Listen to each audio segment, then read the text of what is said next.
we do have a few more questions that we've prepared, but if we need to, in the event that we don't have sufficient audience questions, but I have a feeling we'll have plenty of those. So we'll go ahead and open things up to the audience Q&A. And again, I'd just like to reiterate to please be respectful of everybody here, including both in the audience and here on the panel. Please also be respectful of everyone's time and keep your questions concise and keep them as actual questions. And also please only speak when called upon. So first person who raised their hand is the gentleman standing in the back. So. I just wanted to add a point to what you said before. You mentioned Roger Williams. He was the first person that I know of that mentioned the term wall of separation between church and state in the founding of Rhode Island. And our beloved former governor passed the Merry Christmas bill, and on that note, when he signed it, he made the announcement that freedom of religion is not freedom from religion, where obviously if you have religion imposed upon you, how could you have freedom of religion if you have someone else's religion imposed upon you? And I had some other points I wanted to bring up in accordance with that, but you said make it a question.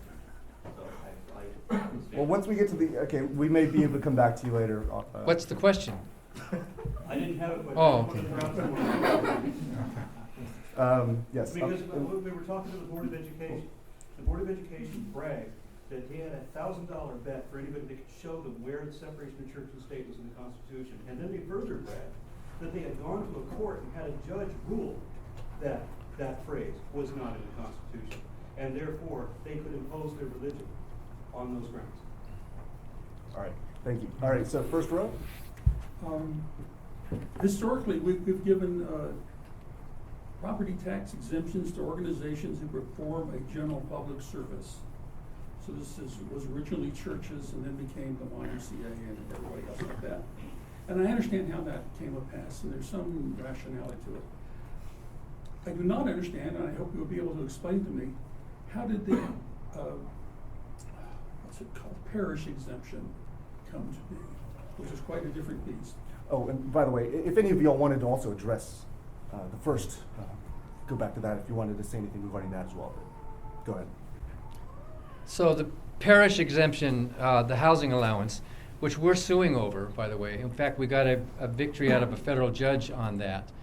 The IRS Code 107, paragraph 1 and 2, allow ministers of the Gospels to exclude their housing from income when they're reporting their income. So wouldn't you love to do that every year? Wouldn't you love to say, my rent, my house, that's not income, I can just lower my tax liabilities? That phrase is ministers of the gospel, but it applies to rabbis. Rabbis would be surprised to know that the IRS considers them to be ministers of the gospel. So any clergy, and even cantors, and so it's we think it's wrong on its face, and the judge agreed with us at the trial level, at the court level, and we think that this is giving an unfair advantage to a higher class of people. The government tried to argue, Obama, fought us on this and tried to argue, well, there was historical reasons for this. So, like with taxing church property, the Walsh versus Tax Commission allows church property to be tax exempt because it falls within a broader class of nonprofits, right?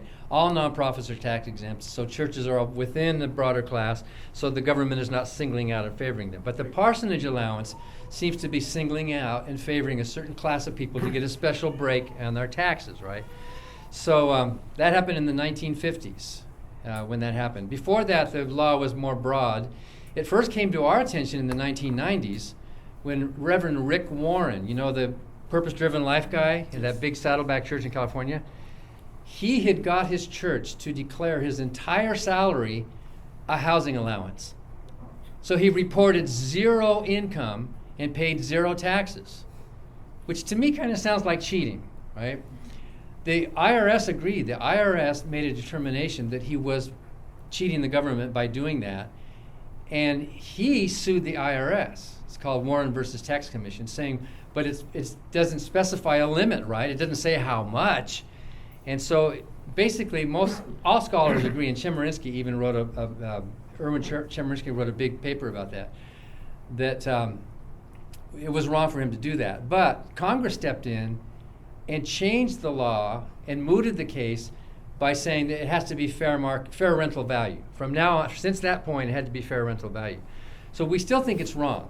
We still think it's wrong that clergy get this break and we don't. So the Freedom from Religion Foundation has set aside a housing allowance for me and Annie Laurie and our attorneys. We're in a nonprofit just like a church. Why did the clergy get it and we don't, right? So we're in the process of challenging that. The appeals court overturned that federal decision saying we didn't have standing to sue because we had not claimed it. How could we claim it? We're not ministers of the gospel. We had not claimed it and been denied. So guess what we're doing? They told us exactly what we have to do to get standing to proceed with our case, which we already have a good decision on the merits. So we think it's wrong. We don't think in America there is a higher class of people with special benefits. You can see it if a doctor has to live in the hospital for some reason. You can see that. Or the military has to live on the ship. The housing doesn't have to be reported as income, right? But in this case, it's a cash housing allowance to clergy that they are excluding from income. And we think that is violating our Constitution. Yeah, let me pick up on that. And I would add also the engineer who lives on the plant for Yeah. chemicals and that, and has to live there. That individual also is, by a requirement of the job, has to live in a particular place and with a house provided. Part of the reason that got started is that ministers at one time, up until I would say after the Second World War, when churches became far more popular and larger, ministers moved around a lot. The Methodist Church would move its ministers every year, every 2 years. And it didn't make any sense for a minister to own a home. How is that individual going to sell the home to go to the next thing? And so, so what happened was those houses were owned by the church. Minister lived in them. It was a requirement, and therefore, like a service person who moves around and has to live in a particular area. And so that's how that housing allowance got going.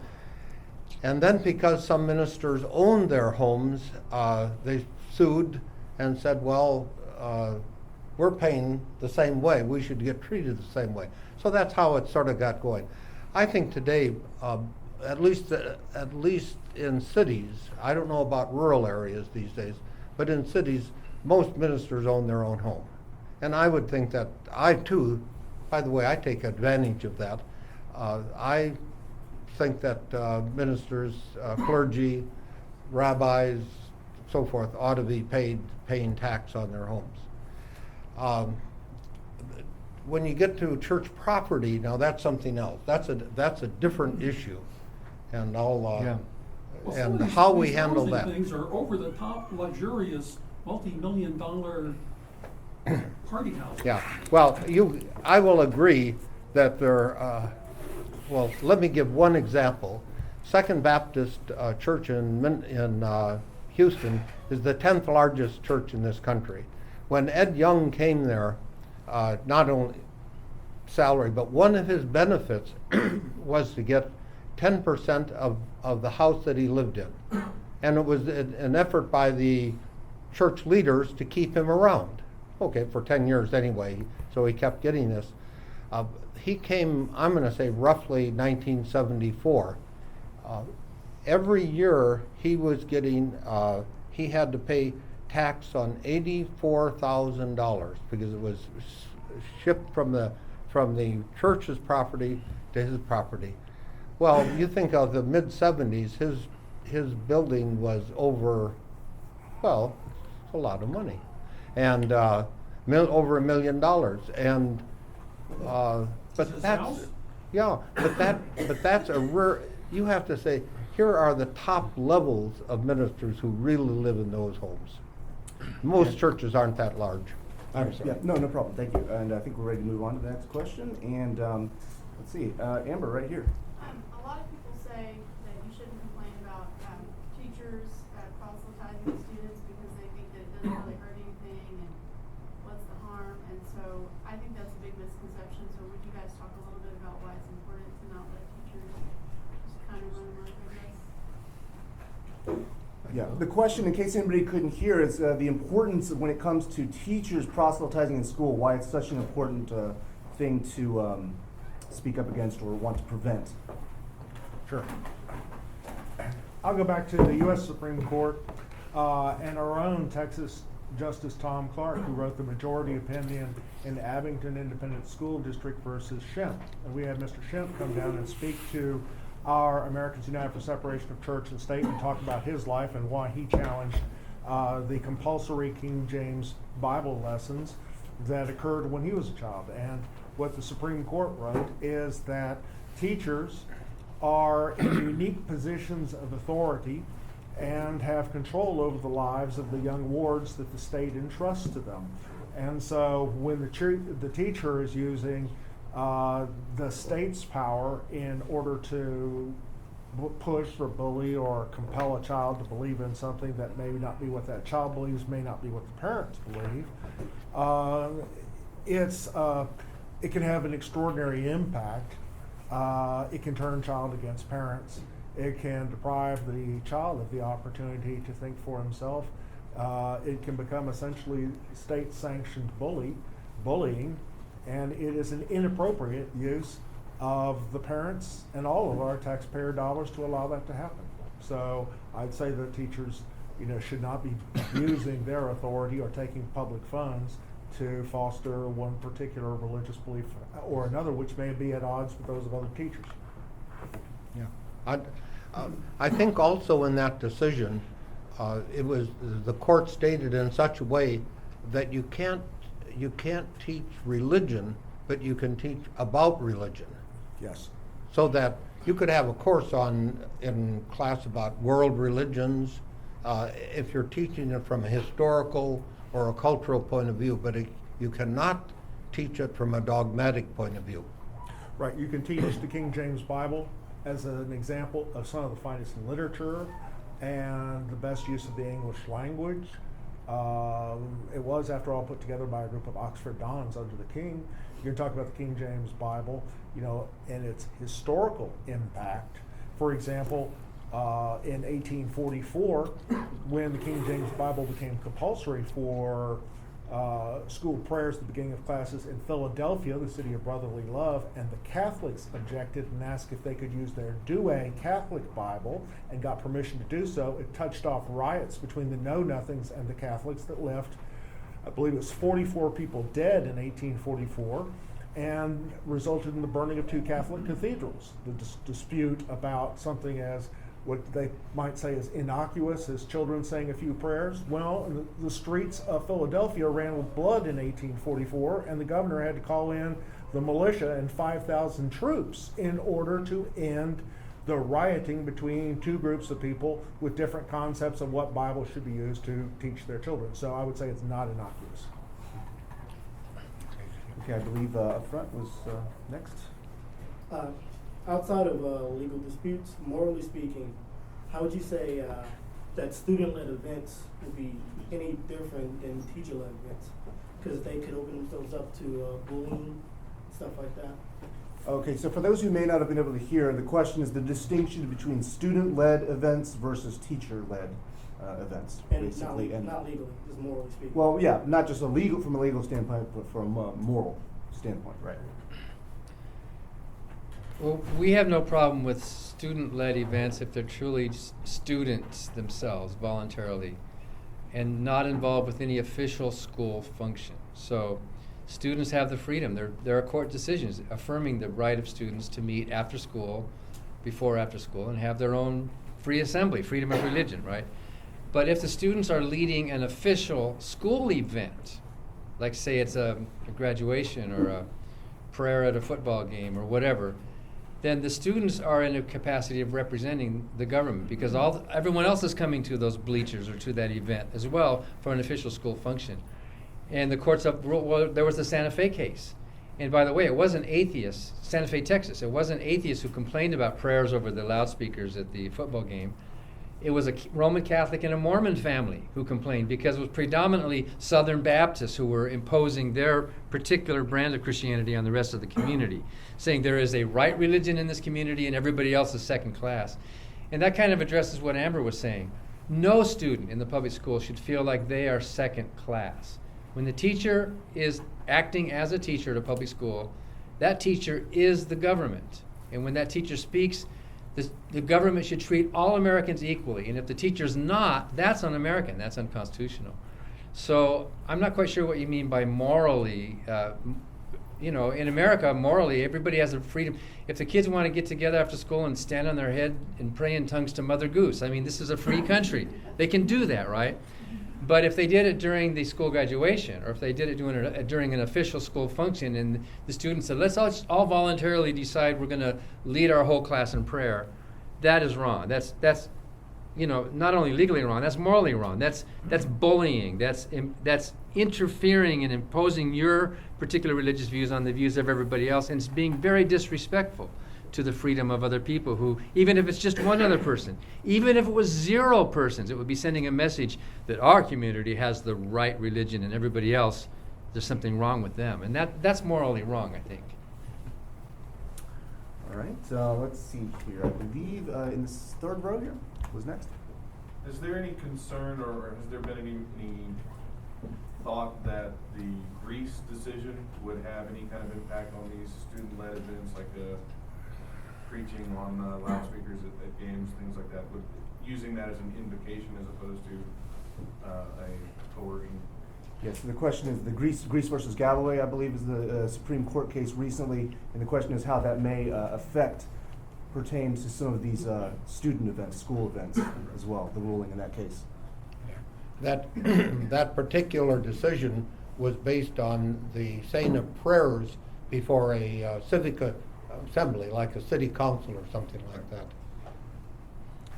Yeah, but a lot of school districts are arguing that Greece decision allows not just city prayer, but also prayer at school board meetings, which it doesn't. And we've taken a lawsuit in California challenging that very thing. There's sort of a right-wing church takeover of a school board in Chino Hills, is it? And you go to the school board meeting, it's like a religious revival meeting. And they think they have the right because the majority likes that. So we're suing over that. In fact, there's about 20 plaintiffs, 20 families or more that are joining us in that. And they're not all atheists. There's a lot of religious parents who think this is just not right. So yeah, you're right. A lot of people mistakenly take the Greece decision as a green light to have prayer anytime and any place you want. And it doesn't, and so it looks like there's going to have to be a lot of mopping up at other levels of government, not just at the legislative or city level. Yeah, and with respect to things like that, you know, there's long been traditions in the House with a House chaplain in the Congress and other things like that. And what that goes to prove is how right Oliver Wendell Holmes was when he said that the life of the law is not about logic but experience. And so we carry over a lot of old traditions and experiences that may not make sense in life of other things, just like, you know, people today occasionally still die from appendectomies, you know, to take out a useless appendage called the appendix, which is not there, you know, for any good reason now, but because that's the way we evolved. All right, let's see. Leave in the back, far left. Mm-hmm. I had a question on the same page about student-led prayer. Louder, please. Okay. I'll repeat. I had a question about student-led prayer because as a parent with kids in Texas school system, I'm sure other parents want to know what recourse do they have if like for example, my daughter got inducted into the Honor Society and a student stood up and said, let's bow our heads in prayer. So me and my husband are in the back going, what? Like why would we bow our heads here? And so it kind of makes you stand out when you don't. And so what kind of recourse is there? Because I'm sure Amber will tell you that sometimes if you stand up for yourself and say, hey, this isn't right, they'll go, the students let it, or they'll retaliate. They'll all of a sudden your child has a discipline problem, or they're getting referrals, or even call CPS. So what kind of recourse? I've also had, when one school found out we were atheists, and it wasn't us that told them it was an untrustworthy family member. the school program, the choir program, all of a sudden became all Jesus songs. And the last song we go, Jesus, and had all the kids point at the audience, and it was astounding. And they said, well, the students voted on these songs, so they put the responsibility of it on the students, so that they're not getting in trouble. Okay, so yes, the question is, first of all, when it comes to if a student finds themselves at an event, a school event, where a fellow student initiates group prayer, what kind of recourse might they have available to handle that kind of situation? Well, I would say, just because students vote doesn't give a group of students the power to oppress or intimidate others. Santa Fe School District, there was a majority vote in favor of the prayer, and that did not cloak that essentially compulsory school prayer type of event, whether student initiated or not, did not cloak it with First Amendment protections for freedom of religion. What happens, what we must trust is that the government will recognize the compulsory bullying nature of instances where student-led prayer is used as a sham or a ruse to cloak the power of a governing majority, including religious majority. And I think about Ellery Shemp growing up in Pennsylvania in the conformist 1950s with a school prayer law that required opening ceremonies with readings of the King James Bible there. And there, according to state law, 10 verses of the King James Bible had to be read to open up every class. And the first time that the rule came to Ellery Shemp, he went through and began reading all of the begats. Joshua begat Jehoshaphat, and et cetera, until the students realized that this was all about sex and began sniggering and laughing. And the teacher said, no more of that. And the teacher violated the Pennsylvania law by stopping him from getting through the 10 verses. The second time it came to Ellery Shemp, he complied with the state law and began reading from the Song of Solomon. And I rested my head between thy beautiful breasts. And the teacher said, enough of that right now. The third time it came to Ellery that year, he brought with him a Koran and stood up and began silently reading because, as he said, I figured the last two times I'd opened my mouth, I got in trouble. This time I would just, do without. Did he face isolation? Did he face, social ostracism? Yes, but that was not what got his case to the Supreme Court. What got his case to the Supreme Court is the teacher the third time around said, that's enough, took him down to the principal's office and had him sit there for the next 3 weeks while opening ceremonies were going on. And that was depriving him of an opportunity to get the education he had an equal right to receive. That's why it went up to the U.S. Supreme Court, and a rather conservative Supreme Court, actually in 1962, adhering to a line of cases from a minority of American states, ruled that compulsory use of the King James Bible to open classes in American schools is inherently unconstitutional because it compels the suppression of conscience and selects one religion over another. But that same court said, yet you can teach the Bible as literature, as history, as art. You just can't use it to compel people to accept views that aren't their own. And that is the essence of America. Yeah, let me add to that. I think if you find something like that, the best thing to do is to write out a specific account. Write out what happened and submit it to the authorities. We tend to think of jumping into legal courts and that, but almost all courts want to see a process of administrative procedures. And take it to the teacher, take it to the administration, take it to the school board, and let them work on it. Back in the 1970s, our oldest son in high school in a biology class, there was a picture in the textbook, and the teacher referred to it as an albino nigger. Now this is the 1970s. My wife called the administration and that was it. There was I think a lot of these things go on, and they would not go on if the appropriate administrative individuals knew about it and could then stop it. Agreed. Hmm? Agreed. I'd like to say maybe 3 really quick things to respond to your question.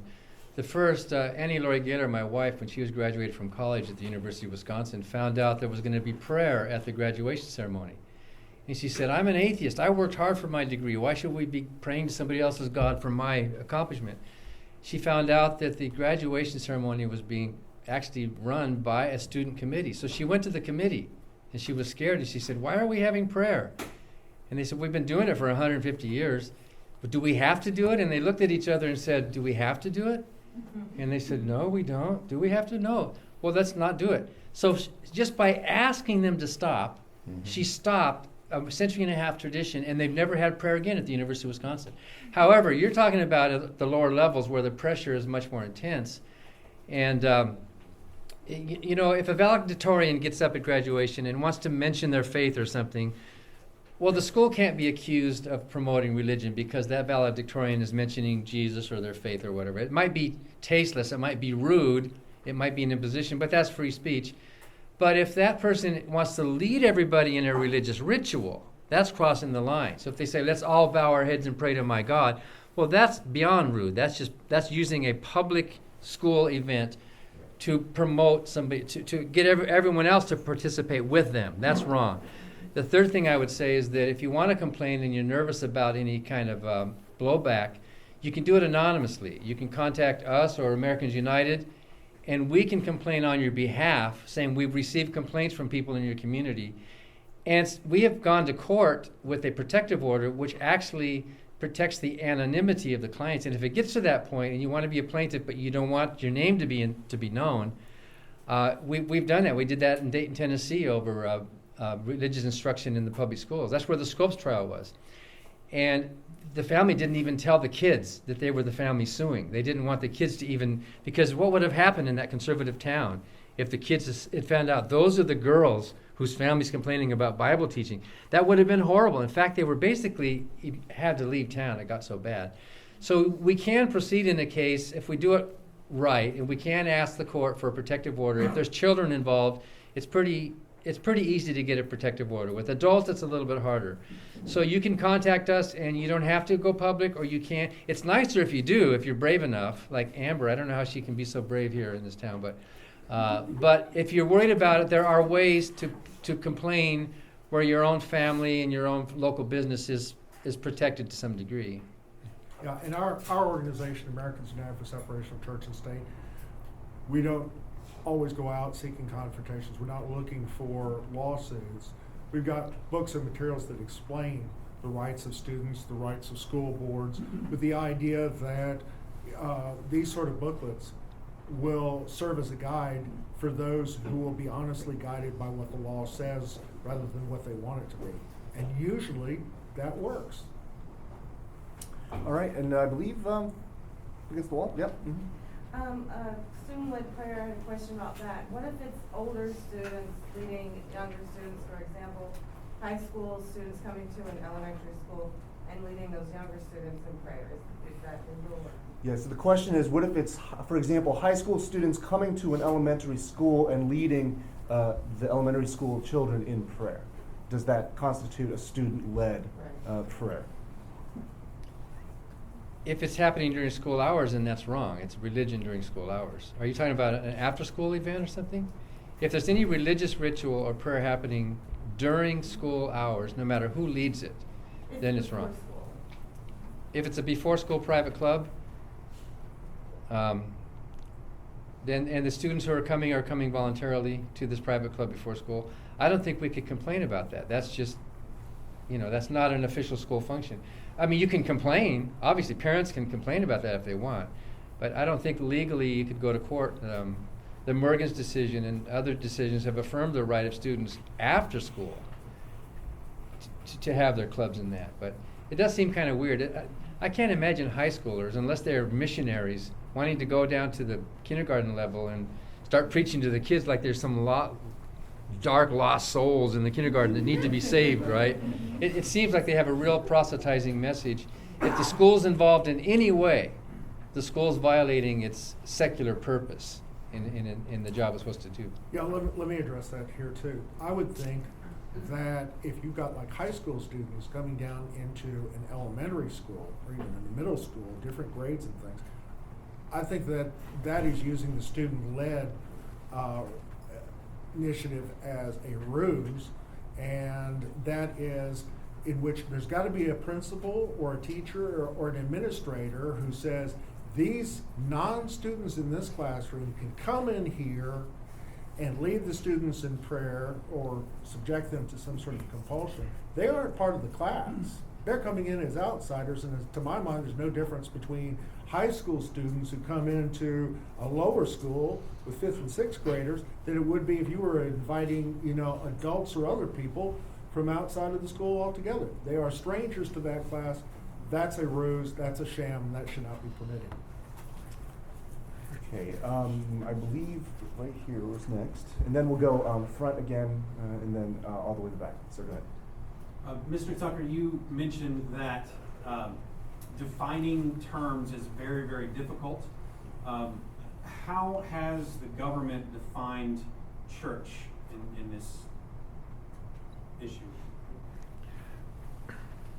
I don't know that there is a definition by government.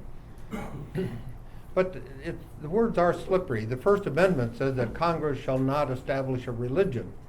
Thomas Jefferson speaks about the separation of church and state, or church and state.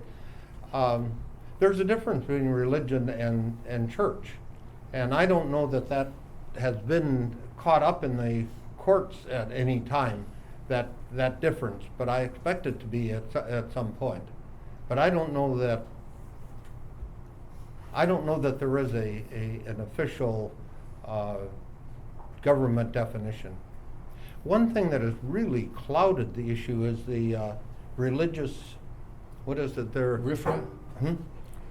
RFRA? Yeah, Religious the Religious Freedom Restoration Act, something like that. Yeah. And it's invited religion in a way that it hasn't been in the past, and it's invited the government into religion in a way that it hasn't been in the past. And I think those issues are still getting worked out. But it was done with good intent. I think it passed both houses of Congress and the president signed it. But now what you get is the gal who is deciding that she's not going to sign wedding licenses because it's her religious freedom to not do, intruding on that, to force her to do that.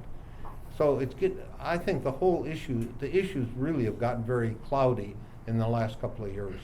Maybe you want to say something about that. I'd like to agree with Bob, but amplify what you said about the First Amendment. It is true that our government cannot establish a religion, but the First Amendment means at least that, but more than that. The actual wording of the First Amendment is, Congress shall make no law respecting an establishment of religion, meaning not just not to establish, but anything leaning towards or dealing with. That word respecting means you can't do anything that even hints at, which a prayer over the loudspeakers at a Texas high school football game is not establishing a state religion, right? But it is respecting an establishment. It's leaning towards, it's dealing with. So it's much broader. What you say is absolutely right, but the First Amendment is much broader than merely establishing a state religion. Okay. Okay. All right. Now, Portia? Right. More respect to what the lady on the wall was saying earlier about the high school students coming down to teach the elementary students. Yes, sir. That's against their own policy that they put in place. So if that happens and the administration refuses to do anything about it when they violate their own policy, is there anything else you can do? Okay, so the question, I believe, is essentially when you have a scenario such as the high school students coming to the elementary school to pray with them, even if it doesn't violate the law, what if it violates school policy? What kind of recourse is there in that kind of situation?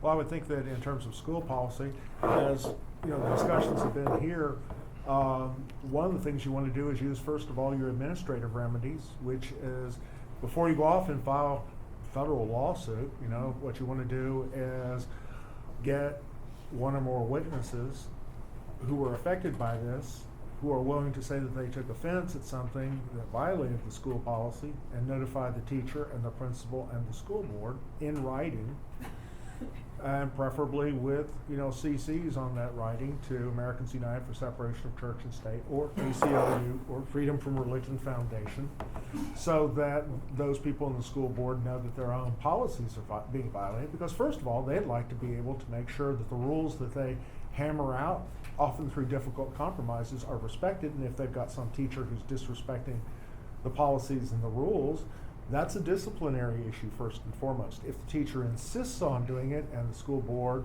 the principal, and other administrative authorities do nothing about it, then they may be, in fact, acquiescing in intentional violations of their own rules, and that can be used as evidence in a court case reflecting an acquiescence in the violation of constitutional rights of children and their parents.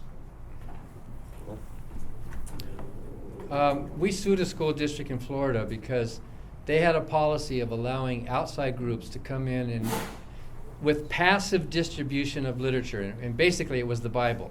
A local church was bringing the Bible in, putting it on a table for students, and it was supposed to be passive, but actually the people handing out the Bibles were proselytizing the students, as a lot of churches want to do.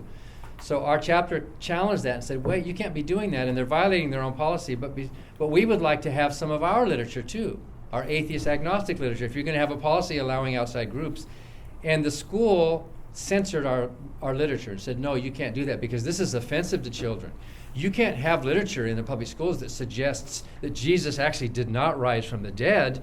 This would cause a disturbance in the public school.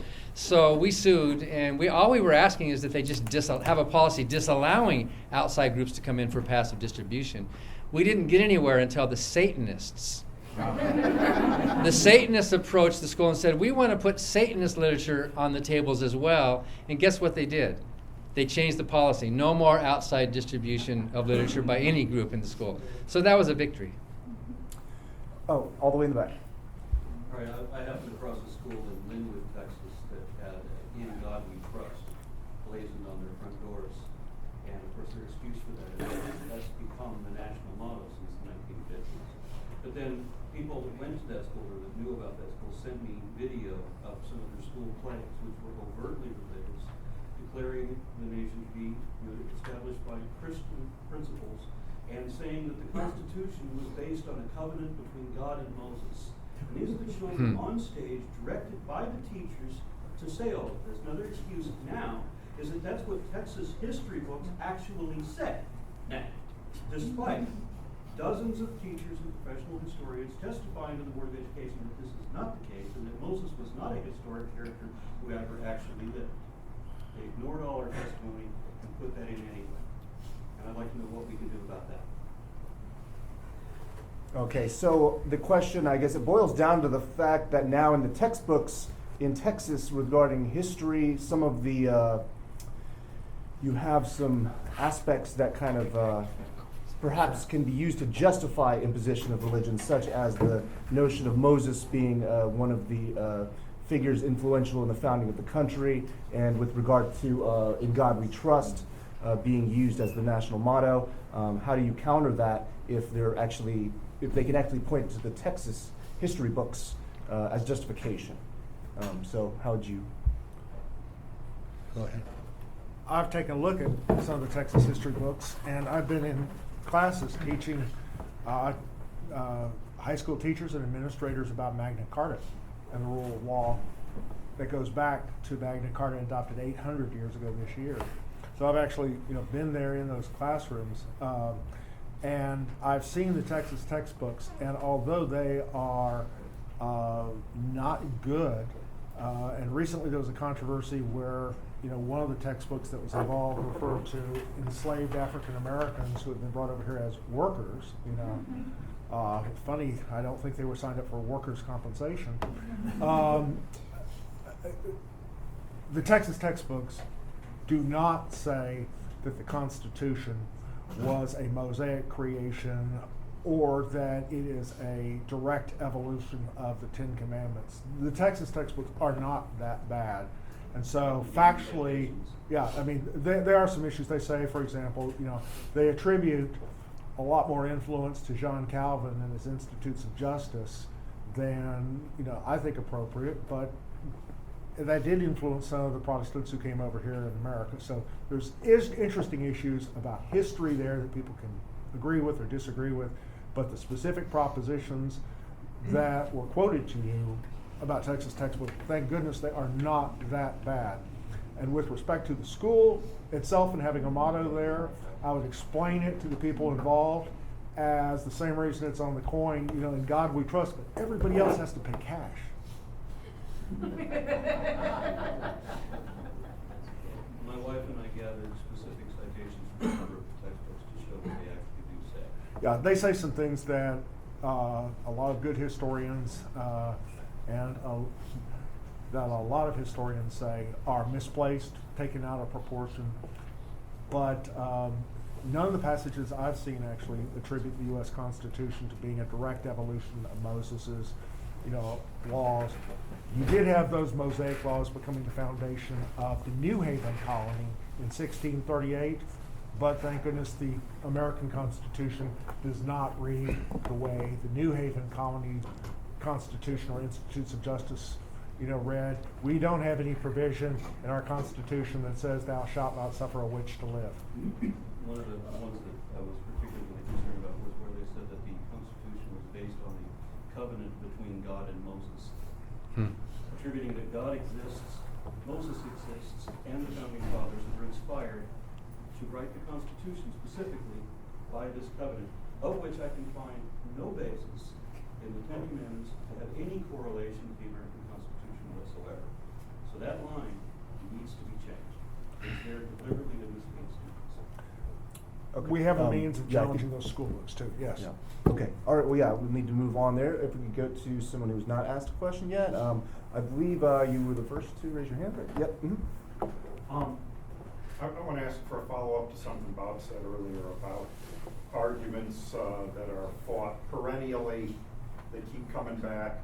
I'd like if you could take a moment to name one or two or three things that you think might be coming up that were battles fought either indecisively or won once before. Where are some of this? What are we going to see happen? Get out your crystal balls. What are we going to see happening again in the next few years in relation to these issues?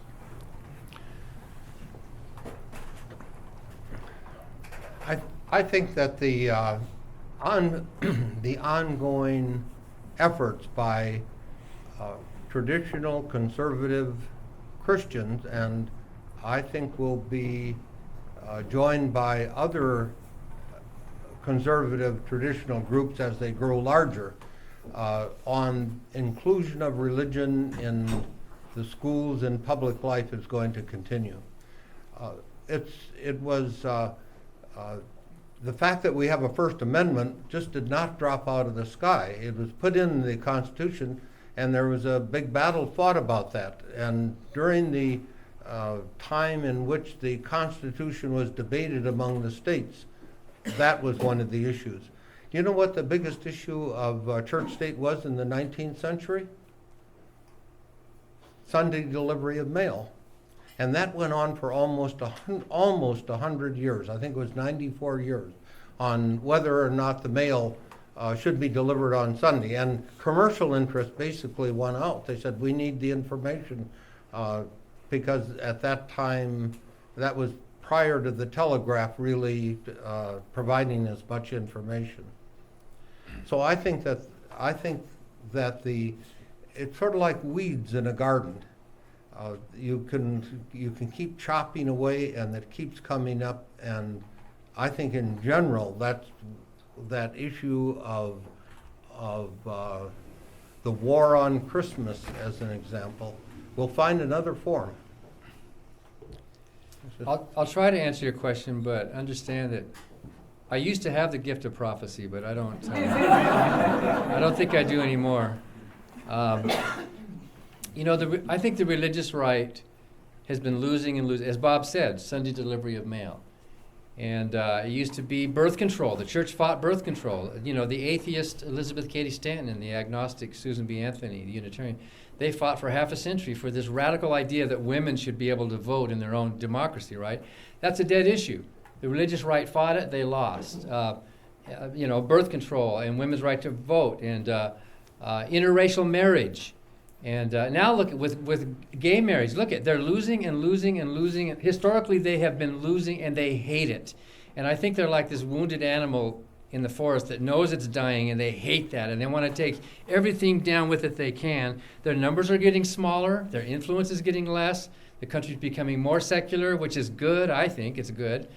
And so they're going to be maybe even more, with smaller numbers, they might even be more dangerous in this next couple of decades because they hate losing. They just hate it. So we're going to see some real blowback. And I think right now a serious issue to be watching is vouchers, public vouchers to private religious schools. Wisconsin got away with a small voucher experiment, even in the courts, but now our governor is trying to expand it and expanding it to a larger group of people. That's my tax dollars going to private religious schools where they are discriminating and teaching what I consider to be religious nonsense. So I think that issue probably is going to still raise its head for quite a while, and we need to watch that. And it's almost like nobody cares anymore. In Wisconsin, we were the only group that complained. We took out a billboard, and it was almost like, oh, well, they're going to go ahead and do it. So public money to private religious groups is one issue what we need to keep watching for. And I would add to that, you look at what's happened to abortion. Yeah. I mean, it may be a smaller group, but they've pushed the issue so that it's roughly 50-50 now on people who think it ought to be outlawed and people who don't. I think that the same-sex marriage, the homosexual issue, is also going to be a persistent one, even though it's smaller numbers promoting it. I'm just astounded in certain Christian circles how adamantly that issue is being grasped.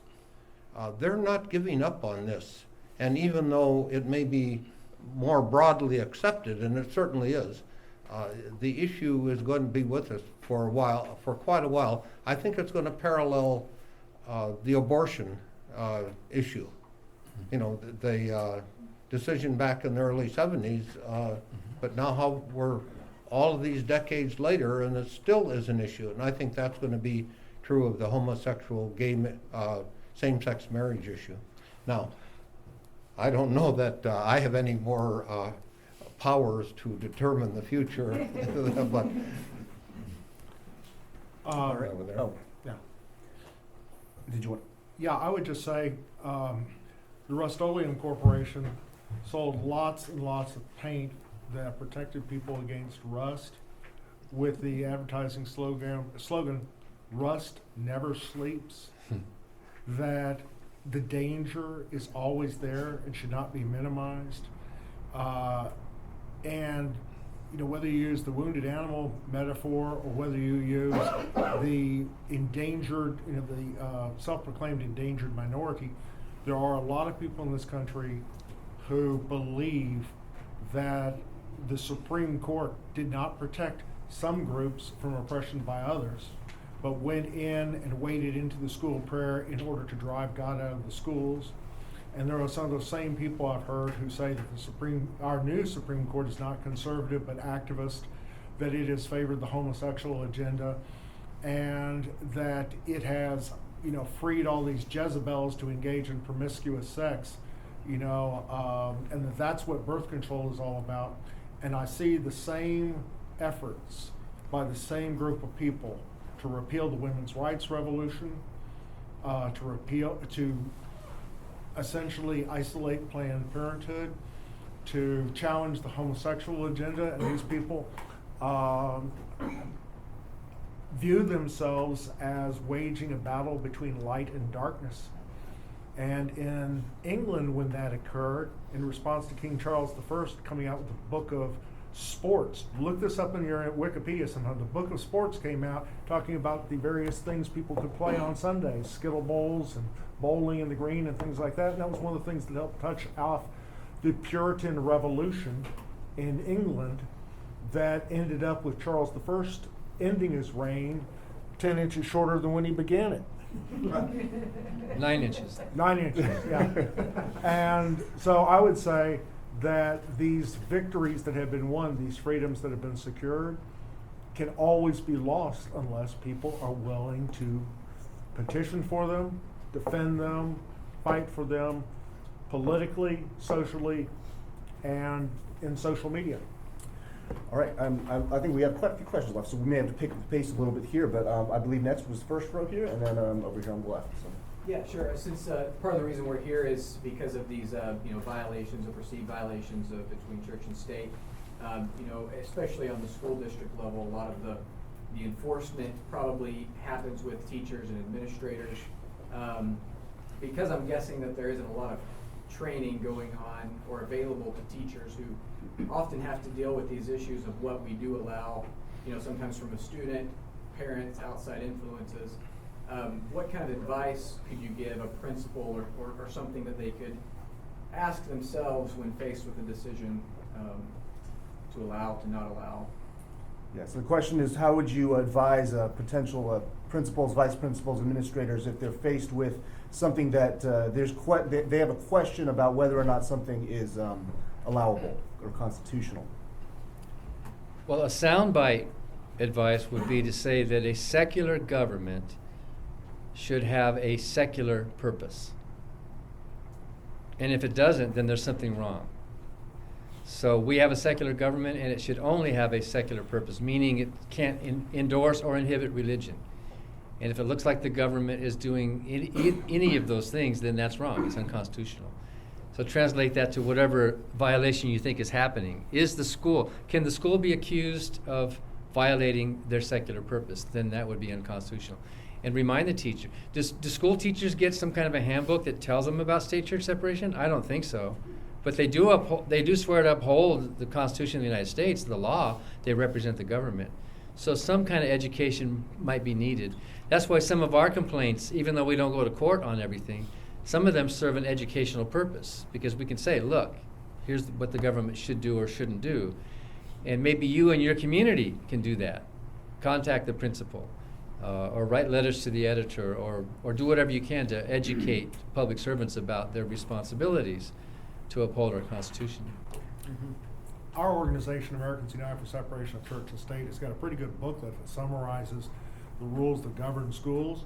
And this man just summarized all of those very succinctly. But we've got a booklet so that people who want to read it in writing can do so. And we will send it to a school district. And I will come here if anybody at the school wants to hear. And with a PowerPoint that can be shared out amongst them, go through some of the court decisions and set forth those rules to give them the in-depth answers to the questions that they may have. But this man just gave you the basic answer right here. All right, and over here on the left.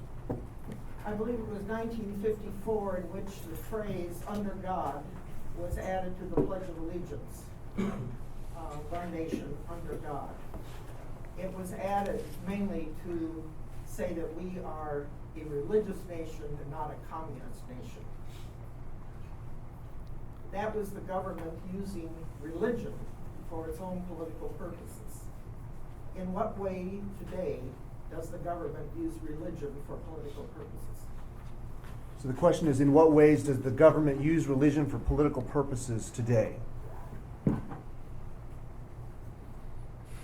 Kevin Cruz has a new book out, One Nation Under God, where he points out that Eisenhower and the people back there in the late 40s and early 50s were less motivated by pro-religious sentiments and more by anti-communist sentiments. And so all this red baiting and godless communism, and that it wasn't religion. It's because under Roosevelt, religion was a big part of the New Deal. What would Jesus do to help the poor? And Kevin Cruz points out that it was really corporate America who were trying to take over religion to say, wait a minute, we can't be a socialist country anymore. We need to have God. And they hijacked religion for corporate purposes, for capitalistic purposes. And it's a pretty good book, and it kind of puts a new spin you know, this whole idea that it was just purely, just a purely religious uprising among Americans who just wanted more God in government. When I went to kindergarten, I learned the original pledge, one nation, indivisible, with liberty and justice for all. And the way you first learn it is the way it sticks in your brain. Then when I went to first grade in 1955, I had to relearn it. One nation, under God, indivisible. So that which was indivisible was being divided by something that was being stuck into it. So it was weird. And in fact, people don't realize that that original pledge was written by a socialist. You know, Bellamy was a socialist who introduced that pledge. So I think you're right. The government is, a lot of people in government are pro-religious, but I think underlying all of that, as Cruz makes a good point in his book, is that it was really corporate capitalist America who wanted not to have to help the poor, not to have to be, you know, they wanted to use religion in a totally different way. So it's a mixture of both of those things. And I think you see that happening even now with, like, maybe with immigration policy or with tax policies or any of these things. You see kind of a blending of the religious right with the corporate right and the capitalist right. Name of the book again, please. One Nation Under God. KRUSE. Excellent book. Yeah. Let me answer your question, which is how is government using religion to this day? You know, I remember Governor Perry's prayer palooza down at Reliant Stadium in 2011, and our organization was one of those who questioned, you know, that authority. And the governor, also in response to a lawsuit brought by Freedom from Religion Foundation, said, "Oh, this is entirely private. You know that the funding for this event down in Reliant Stadium is coming in from all those independent sources, and I'm just exercising my prerogatives as a believer to go down and speak to this large group at Reliant Stadium." Surface appeal, you know, that sounded honest, but it wasn't, because you could look on the governor's website and see the letters that he was sending to other governors inviting them to attend that. And those letters were being typed and prepared and franked and mailed using our taxpaying dollars as Texas citizens. And the security that Governor Perry had, the staff of, you know, Texas Rangers who accompanied him like a phalanx down to Reliant Stadium, they were all paid for by our taxpayer dollars. Now, if Governor Perry had done the typing himself, put his own, you know, hand-purchased stamps on it, and reimbursed the state for all of the, you know, trooper expenses, I'd have had no, you know, problem with what he did at all. But he was, you know, he was picking the taxpayers' pockets in order to have a, you know, to foster a somewhat right-wing religious, you know, group experience, to draw a sharp line between him as a conservative Christian and that those two popular Mormons who seemed to be getting a lot of attention at that time, Mitt Romney and that other guy from Utah. We think our lawsuit had a small effect in that case. We sued the governor, and the Republican-appointed judge threw us out on standing.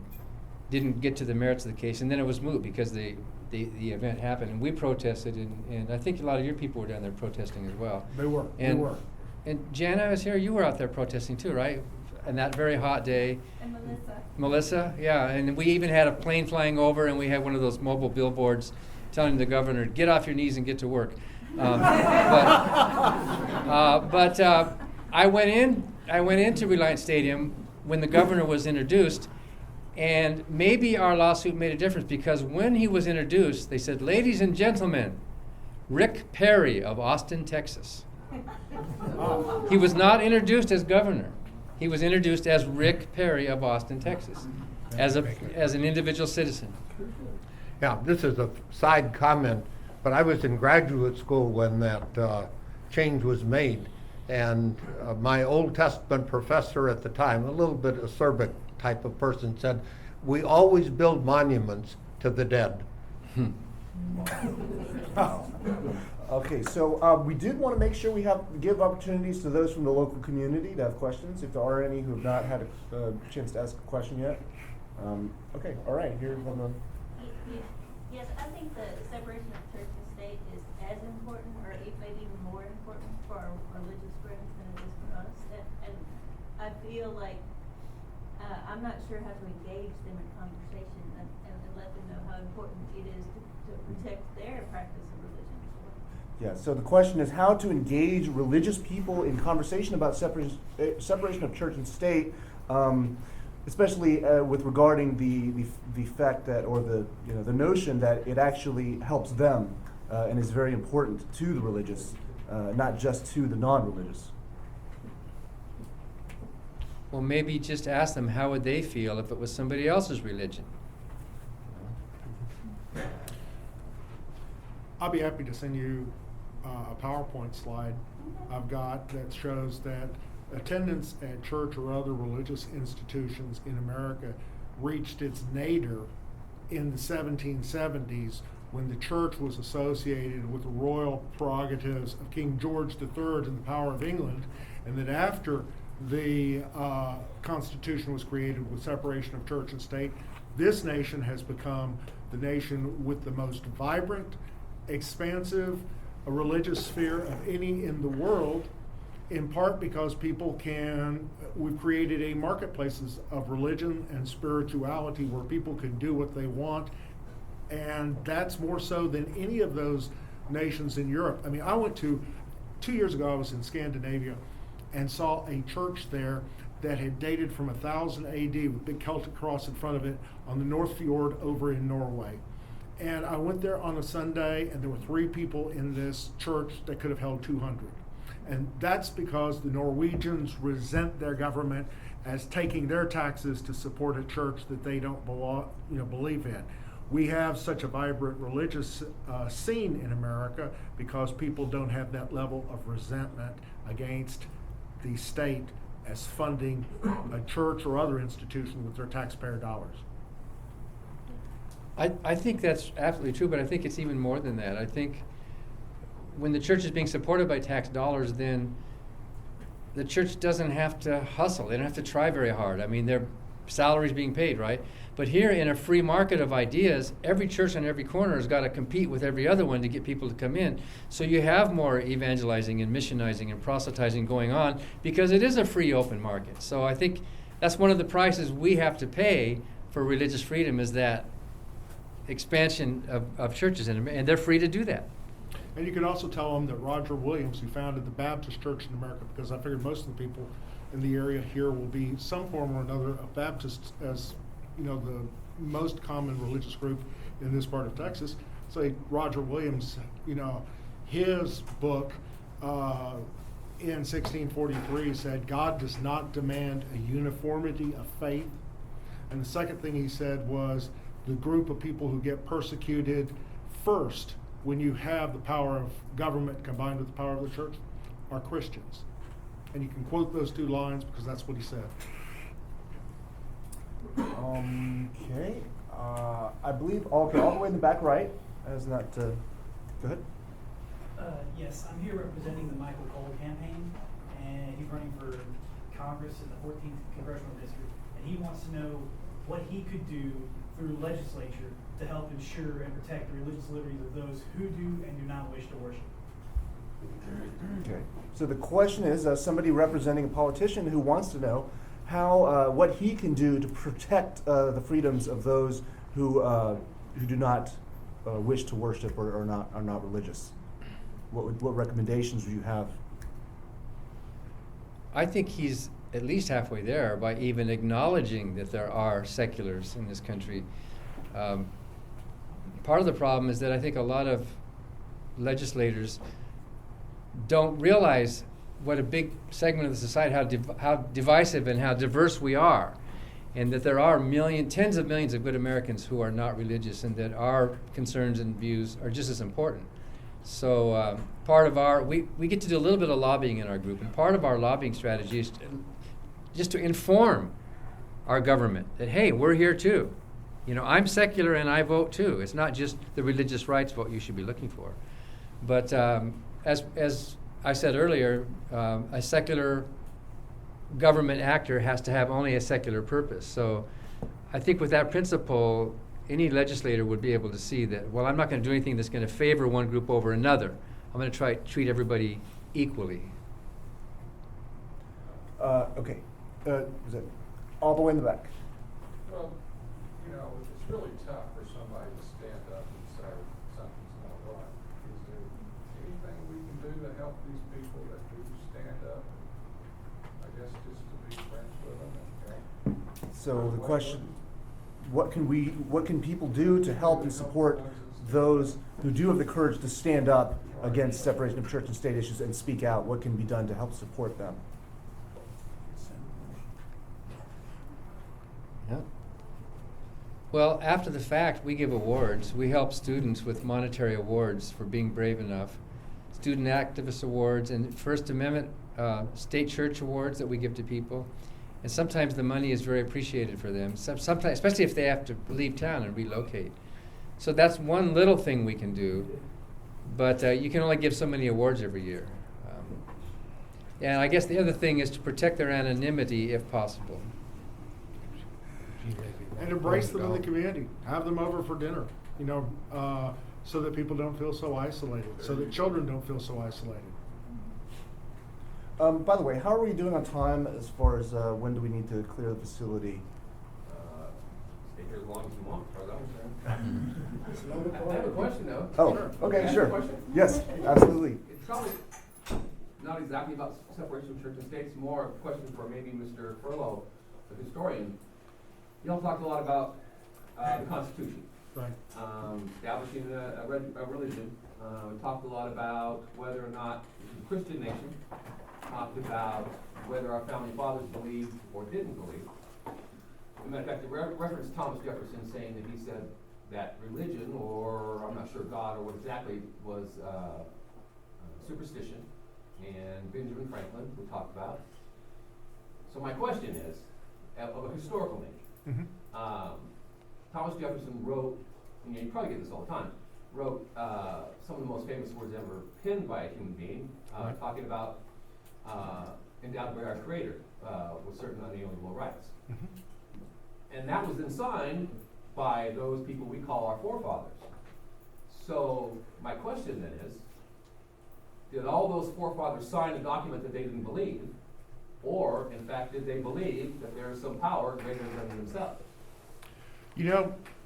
Looking at the forefathers there really means looking at individuals who, like us, differed from one another and evolved in different ways over time. When Thomas Jefferson was penning those words in Philadelphia in the summer of 1776, he was trying to find a way to unite Americans with the desire to oppose continuation of King George III's and Parliament's rule. And so he was reaching out, not invoking the name of Jesus Christ or Yahweh or Jehovah, but he was using the broadest possible terms, creator, in a time before Charles Darwin had popularized the theory of evolution. But Thomas Jefferson also wrote in a letter to James Madison in January of 1826 that I am a Lucretian. And Lucretius was a Roman poet who wrote De Rerum Naturam, or the nature of things.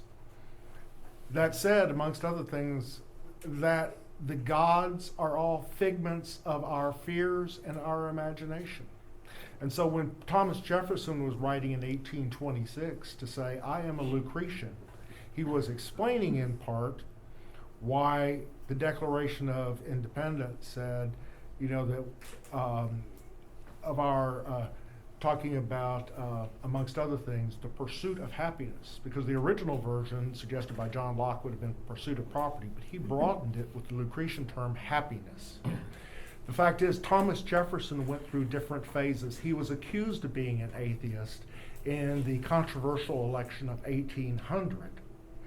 And said at the time that it matters not to me whether a man worships one God or 10 and 20,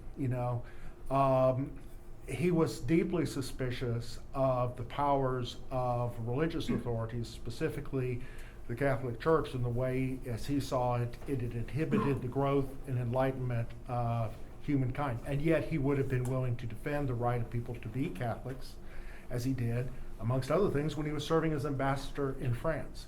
So if we look at Benjamin Franklin, a whole variety of different views over a life, because he was a seeker after truth at different times, whereas John Adams and James Madison were both people who were fervent Christians in their own ways. So one label does not apply to them all. Each of them is worthy of study. Each of them changed over time, but by the time that Thomas Jefferson was president, elected and re-elected by the people who heard those charges that he was an atheist, he was prepared in his letter to the Danbury Baptist Church of Massachusetts to say that he opposed the establishment of the Congregational Church as the Church of Massachusetts, because there ought not to be any establishments of churches and as official governmental bodies. And when he died, his tombstone listed him not as the President of the United States, but as the author of the Declaration of Independence, of a history of Virginia, and is the drafter of the Virginia Statute of Religious Toleration. So that's what he saw himself as doing, as standing for freedom of religion and disestablishment of religion. And I would suggest that that is the essence of his American dream. Let me respond in two ways to that. One is David Barton, who's the historian for the religious right, conflates the Declaration of Independence with the Constitution. They're actually 10 years apart, more than 10 years. And the Declaration of Independence was a pronouncement to the nations telling what we're doing. Why is it that we're overthrowing King George? I mean, it was a self-justification for an action that at that point they were taking. Constitution was way in the future. No idea. I understand, but the justification was in fact being endowed by our Creator. Yeah. And the other thing is that in the mix of the many different kinds of religious outlooks, deism was pretty strong. And deism had the idea that